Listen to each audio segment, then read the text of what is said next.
پکار باندې شي مینا د کتاب او د قلم شته بستونو غیر متوازن ویش، کمه تنخواه، د ښوونکو د ارزیابي ارتقا او ګمارلو غیر معیاري بهیر په ځینو سیمو کې د داسې محلي داوطلبانو کموالی چې په شرایطو برابر وي. دا بل د مسلکي داوطلبانو باوجود د غیر مسلکي او داسې ښوونکو مدرسینو او استادانو ګمارل چې د اړوند رشتې سره موافق نه وي، دا بل عامل د غیر مسلکي مدرسینو د زیاتوالي د مسلکي د کموالي. د ښوونکو مدرسینو او استادانو د مهارت او وړتیا ټیټه کچه د ښوونکو له رشتوي اړتیاو او تعلیمي نصاب سره د ارتقا ظرفیت د برنامو کمزوري هم غږي. مثلا یو معلم مو دی په کیمیا کې ارتقا ظرفیت ته ضرورت لري، خو هغه برنامو ته جذبېږي چې هغه په بل مضمون کې وي، یا تعلیمي نصاب کې تغییر راځي، باید د تغییر سره سم د ارتقا ظرفیت سي چې متاسفانه دې ته هغه نه کېږي توجه. په مرکز او ولایاتو کې د استادانو مدرسینو او ښوونکو د ظرفیت لوړولو د برنامو کموالی د ارتقا ظرفیت همدغه غیر معیاري برنامې کم هم دي لا پسې. نصاب او درسي کتابونو ستونزې، د منځپانګې ستونزې، دغه د محتوایي ستونزې یو کوچنی عنوان موږ زیات کړی دی. غربي ارزښتونه او انګلیسي اصطلاحات، چونکې دلته 20 کاله بدمرغه اشغال پاتې شوی دی او اشغالګرو لکه څنګه چې د نظامي برخه کې کوشش کاوه خپل هغه استعمار ته نفوذ ورکاوه، د دې ډېر په فکري او تعلیمي هغه باندې دی تمرکز درلود.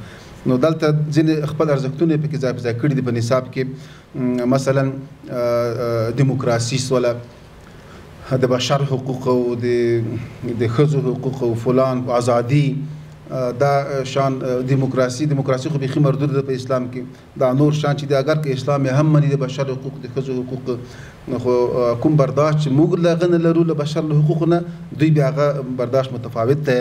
دا انګلیسي اصطلاحات دا هم یو هغه د ستونزه ده، باید موږ تاسو ځوانان تعلیم یافته قشر په خبرو کې په خپل پرزنټیشن کې غیر شعوري د غرب د اصطلاحاتو ښکار وي، د غربي اصطلاحات په دې باندې فخر هم کوي، حالانکه دې ته باید خپل بدیل ولرو موږ تاسو. دا د ټولنې او زده کوونکو له اړتیاو سره کم تړاو د نصاب دا بل مشکل دی. د علمي اعتبار نشتوالی، یعنی علمي غلطیان لري. په ځینو عصري علومو کې په زړو معلوماتو بسنه کول، د زده کوونکو او ښوونکو له سویې څخه درسي محتوا پورته والی، په ځانګړې توګه د ساینس او ریاضي په برخه کې په لیک، املا او جملو کې تېروتنې، یعنې ظاهري غلطۍ. د نصاب تنوع او په دارالعلومونو کې د کمپیوټر د مضمون کموالی، دا د تعلیمات اسلامي ملګرو را لېږلي دا مشکلات چې باید کمپیوټر مضمون مدارس ته ور اضافه سي. او د نصاب تنوع د تعلیمات اسلامي د معین سره زه ناست وم، هغه راته وویل په ټول افغانستان کې 6 قسمه نصاب تدریسیږي په مدارسو کې، دا یو ډېر لوی مشکل دی. د باحجمه درسي کتابونو ډېروالی، خو د درسي ساعتونو کمښت، یعنې کتابونه باحجمه هم دي د مکاتبو او ډېر هم دي، او بیا هم درسي ساعتونه کم دي، د هغې د خلاصولو تشریح دپاره هغه نه لري ظرفیت. په ځینو مضمونونو په ځانګړې توګه ریاضي او ساینس کې د موضوعاتو تسلسل ته نه پاملرنه. تسلسل ډېر مهم دی په خبرو کې، حتی په خبرو کې په یو نیم ساعت پریزنټیشن کې لا مهم دی چې یوه خبره په بله خبره بنا وي چې څوک وفهمیږي، مخاطبین یې وفهموي. نو چې په یو مضمون کې دا تسلسل ته هغه نه پام نه وي سوی، دا لوی مشکل دی. په ټولنیزو علومو، ژبو او دیني مضامینو کې تکرار او تداخل، لکه د خانواده درس چې دی کورنۍ، دا په دیني مضامینو کې هم شته ده، په ټولنیزو علومو کې هم شته ده، په ژبو کې دریو پښتو مضامینو کې هم شته ده. په نصاب کې د عملي بعد کموالی او د مهارتي ارزونو او عملي تجربو کموالی، کوم مضامین چې هغه لري عملي جنبه لري توجه نه ده ورته شوې. د سیمه ییزو ژبو لپاره د نصاب او کتاب بې کفایتي، یعنې لکه څنګه چې دریو پښتو ته موږ جدا مضمون لرو په نصاب کې، باید نورو ژبو ته هم ولرو چې نه لرو. له غوره زده کړې سره د درسي کتابونو د ډیزاین کمزوري اړیکه، دا هم اثر لري. د تعلیمي نصاب، تربیه معلم، تعلیمي نظارت، پالیسي او تقنین، مرکز ساینس او تحقیقات معلم ترمنځ کمزوري همغږي، دا باید دا هم هغه باندې اثر لري، باید همغږي ولري. په ټاکلي وخت درسي کتابونو ته د زده کوونکو کمه لاسرسي او د زده کوونکو د درسي کتابونو په چاپ او ویش کې د لومړیتوب نشتوالی، د تدریس د ژبې او د احصایې په نظر کې نه نیولې سره درسي کتابونو غیر منظم ویش، یعنې دري زبانو هغه ته پښتو هغه ورلېږلي دي، پښتو د دې کتابونه او احصایه هم په نظر کې نه دي نیولې، کم ورلېږلي. له مرکزه تر ولایتونو، ولسوالیو او تعلیمي مرکزونو پورې د کتابونو د وړلو لپاره د بودیجې کموالی، کرایه نشته، ځکه کتاب کم دی. د ښوونکو د لارښود کتابونو چاپ او ویش ته نه پاملرنه، مدیرانو، مدرسینو، ښوونکو، طالب العلمانو، زده کوونکو او د هغوی والدینو ته د درسي کتابونو د ساتنې په اړه کمزورې لارښوونه. بل مشکل زموږ د غیر معیاري ښوونیزې ارزونې عوامل ولو. د ښوونیزې ارزونې د ښوونکو او مدرسینو ناسم برداشت. ازانو تعلیمي ارزونه یا ښوونیز ارزونه دا یو عام مفهوم دی. لاندې دوه هغه لري، یو امتحانات دي که نه، دغه مصطلح امتحانات چې چا اوس نه ده، دا یو جز دی. او نور دا تدریجي ارزونه یا خودي ارزونه چې هغه هر ورځ د شاګردانو صنفي لیاقت ته هغه تعقیبیږي او د هغې پوښتنې کېږي د استاد لخوا نه. دغه بیا بل هغه دی جز دی د تعلیمي ارزونې. د دغه په هکله باندې ښوونکي، معلمان او مدرسین ناسم برداشت لري. دوی څه وایي دا تعلیمي ارزونه فقط امتحاناتو ته وایي، دغسې چهارنیمایه او سالانه ته، حالانکې دغسې نه ده. باید هره ورځ استاد او معلم په صنف کې خپل شاګرد د هغې د پوهې ګراف او درجه وارزوي چې تا څونه څه زده کړي دي او تدریجي ارزونه یې وکوي. د ښوونیزې ارزونې لپاره دغه ښوونیز ارزونه چې ده دا بیا د هغه درس په رڼا کې کېږي چې هغه استاد هر ورځ ورته وایي. بیا کوم استاد چې هغه په درس کې هغه هدف د درس تعقیب کړی وي، هغه بیا ښه کامیاب ارزونه کولی شي. متاسفانه دا هم نشته ده، ځکه استادان مو هغه د درس هدف نشي تعقیبولی، حاشیوي مسایلو ته ځي. د ښوونیزې ارزونې لپاره د ښوونیزو موخو د ښوونکو او مدرسینو ناسم برداشت، هغه هدف نشي تعقیبولی په درس کې. تدریجي ارزونې ته نه پاملرنه چې تعلیمي ارزونې یو بل جز دی.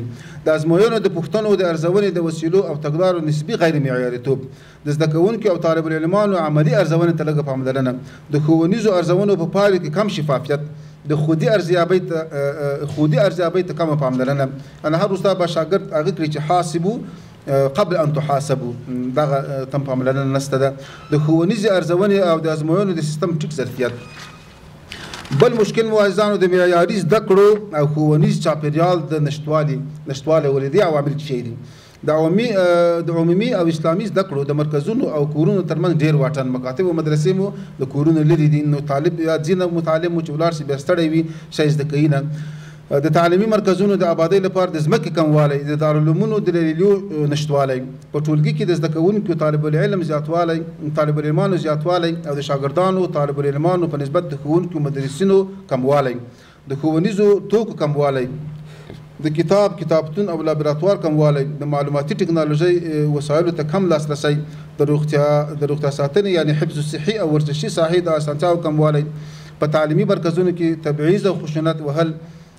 د څه وخت مخکې چې د دارالحفاظ ویډیو په رسنیو کې خپره شوله، یو حافظ دی ظالم، هغه خپل شاګرد ډېر بد وهي، ډېر زیاته مشهوره شوله. بیا خبر شو چې امارت اسلامي هغه نیولی هم دی هغه استاذ.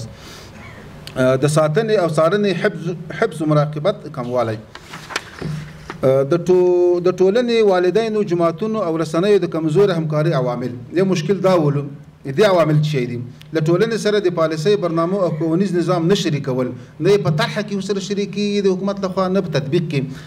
دغه ذاتي دغه ځینافعانو، ضدخلانو د مایوسۍ سبب کېږي چې ته ما سره خپل پلانونه نه شریکوي، نو کمزوري همکاري کمزوري کېږي خود به خوده. د والدینو او ټولنې ټیټ سواد، یو څوک سواد نه لري نو د سواد په هکله به همکاري څنګه وکړي؟ د تعلیمي مرکزونو د شورا په صلاحیتونو او واکونو کې ناراښونتیا، عدم شفافیت، هغوی ته واک نه ورکول کېږي شوراګانو ته. مثلا هغوی اقدام کوي د معلم په ضد باندې چې دا قابل نه دی، د مدیر په ضد باندې چې هغه فاسد دی، خبرې نه اورېدل کېږي، مایوسه کېږي، نو همکاري پرېږدي. د والدینو اقتصادي کمزوري او کاري بوختیاوې ورخلاصېږي نه. له ښوونې او روزنې وزارت سره د جماعتونو او رسنیو د همکارۍ لپاره د رڼې پالیسۍ نشتوالی. هر کار فعالیت د پالیسۍ په رڼا کې ښه په مخ ځي، چې پالیسي ونه لري نو فعالیت ټکنی کېږي. د رسنیو د همکارۍ د جلب لپاره د مشخصو سرچینو نشتون، رسنۍ پیسې غواړي په اعلاناتو، هغه باندې په همکاري باندې هغه نشته. د پوهنې د ادارو، تعلیمي او تحصیلي مرکزونو د کمزوري مدیریت. د دې عوامل څه دي؟ د اداري سیستم مرکزیت، ټول صلاحیت په مرکز کې دی، دا باید توضیح شي. د مالی سرچینو کمښت او له شته مالي سرچینو څخه د اغېزمنې ګټې اخیستو لپاره د لومړیتوبونو نه رعایتول، د پلانونو، پالیسیو او تقنیني اسنادو په پوره توګه نه تطبیقېدل، د قوانینو او مقرراتو د تطبیق، حساب ورکونې او د مکافاتو او مجازاتو د سیستم د پلي کولو په اړه د مسؤلیت کمزوري احساس، د پلان، تشکیل، بودیجې، څارنې او ارزونې ترمنځ کمزوري همغږي، د عمومي او اسلامي زده کړو د مرکزونو د پراختیايي پلان نشتوالی، د اداراتو ترمنځ د دندو ټکر او تداخل او د بستونو د دندو د لایحې ابهام، د ښوونیزو چوکاټونو او ادارو لپاره د مسلکي مدیرانو کمښت او د شته مدیرانو لپاره د ظرفیت لوړونې، د برنامو کموالی، د ګمارنې په پروسه کې مسلکي او تخصصي معیارونو ته کمه پاملرنه، د تصمیم نیونې او د شته سرچینو څخه د لوړې ګټې اخیستنې په برخه کې د مدیرانو د مشورې اخیستنې کمزورې روحیه، یعنې استبدادي چلن کوي، له معلوماتي او ارتباطي ټکنالوژۍ څخه کمه ګټه اخیستنه، د تعلیمي مرکزونو او اداراتو له نوښتونو نه د ملاتړ د سیستم نشتوالی، د اداري سندونو د مرحلو یعنې مراحل سختوالی اوږدوالی، د سرښوونکي تدریسي مرستیال او د مدیر ترمنځ د دندو ټکر او تداخل. دا ستونزې وې چې ختمې شوې. اوس د ښوونیز نظام د قوت ټکي، کمزورتیاوې، فرصتونه او ګواښونه څه شی دي؟ د ښوونیز نظام قوت ټکي څه شی دي؟ له اسلامي شریعت سره د ښوونیز نظام مطابقت.